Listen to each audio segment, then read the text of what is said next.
ಅಭ್ಯಂಗ ಅಥವಾ ಶರೀರಕ್ಕೆ ತೈಲ ಹಚ್ಚೋದು ನಮ್ಮ ದಿನಚರಿಯಲ್ಲಿ ಬರುತ್ತೆ. ಅಂತಂದ್ರೆ ಪ್ರತಿ ದಿವಸನೂ ಕೂಡ ನಾವು ಶರೀರಕ್ಕೆ ತೈಲನ ಹಚ್ಕೋಬೇಕು ಅಂತ ಹೇಳ್ತಾರೆ.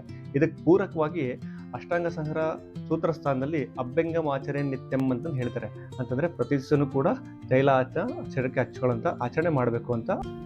ಇದನ್ನ ಸಾವಿರಾರು ವರ್ಷಗಳಿಂದನೂ ಆಚರಣೆ ಮಾಡಿ ಅಂತ ಹೇಳ್ತಾ ಇದ್ದಾರೆ. ಅಂದ್ರೆ ಇದರಿಂದ ಏನಾದ್ರು ಒಂದು ಖಂಡಿತವಾಗಿ ಏನಾದ್ರು ಒಂದು ಲಾಭ ಇರಲೇಬೇಕು. ಹೌದು, ನಿಜವಾಗ್ಲೂ ಇದರಿಂದ ತುಂಬಾ ಬೆನಿಫಿಟ್ಸ್ ಇದೆ. ಮೊದಲನೇದು ಆಯಸ್ಸು ಮತ್ತು ಆರೋಗ್ಯ ಜಾಸ್ತಿ ಆಗುತ್ತೆ.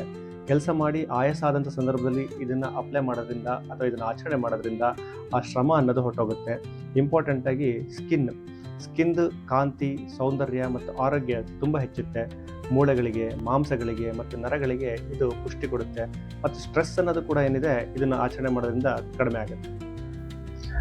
ಹಾಗಾದರೆ ಅಭ್ಯಂಗ ಅಥವಾ ಮಸಾಜಿಗೆ ಯಾವ ಥರ ತೈಲ ಬಳಸಬೇಕು? ಸಾಮಾನ್ಯವಾಗಿ ಹರಳೆಣ್ಣೆ, ಎಳ್ಳೆಣ್ಣೆ, ಕೊಬ್ಬರಿ ಎಣ್ಣೆ ಮತ್ತು ಸಾಸಿವೆ ಎಣ್ಣೆ ಬಳಸ್ತಾರೆ. ಆದರೆ ಇಲ್ಲಿ ವಿಶೇಷತೆ ಏನಪ್ಪ ಅಂದರೆ ಒಬ್ಬರು ಶರೀರ ಪ್ರಕೃತಿ ಮತ್ತು ಇನ್ನೊಬ್ಬರಿಂದ ಭಿನ್ನವಾಗಿರುತ್ತೆ. ಒಂದೇ ಥರ ತೈಲ ಎಲ್ರಿಗೂ ಸೂಟಬಲ್ ಆಗೋದಿಲ್ಲ.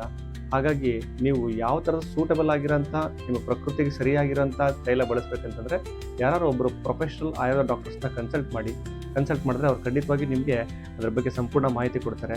ಮತ್ತು ಕಾಯಿಲೆ ಬಂದಂತಹ ಸಂದರ್ಭದಲ್ಲೂ ಕೂಡ ಈ ತೈಲಗಳಿಂದ ಸಂಸ್ಕಾರಗೊಂಡಂಥ ಸಾಕಷ್ಟು ತೈಲಗಳು ಸಿಗ್ತವೆ. ಇದನ್ನು ನಿಮಗೆ ಒಳ್ಳೆ ಆಯುರ್ವೇದ ಡಾಕ್ಟರು ನಿಮಗೆ ಸಜೆಸ್ಟ್ ಮಾಡ್ತಾರೆ. ಅದನ್ನು ಉಪಯೋಗಿಸೋದ್ರಿಂದ ನಿಮ್ಮ ಕಾಯಿಲೆ ಕೂಡ ದೂರ ಆಗುತ್ತೆ. ಇದನ್ನು ಬಳಸೋದ್ರಿಂದ ನಿಮ್ಮ ಆರೋಗ್ಯ ಆಯಸ್ಸು ಜಾಸ್ತಿ ಆಗುತ್ತೆ. ಹಾಗಾಗಿ ಎಲ್ಲರೂ ಏನು ಮಾಡಬೇಕು, ಅಭ್ಯಂಗ ಅನ್ನೋದು ಪ್ರತಿ ದಿವಸನೂ ಆಚರಣೆ ಮಾಡಿ.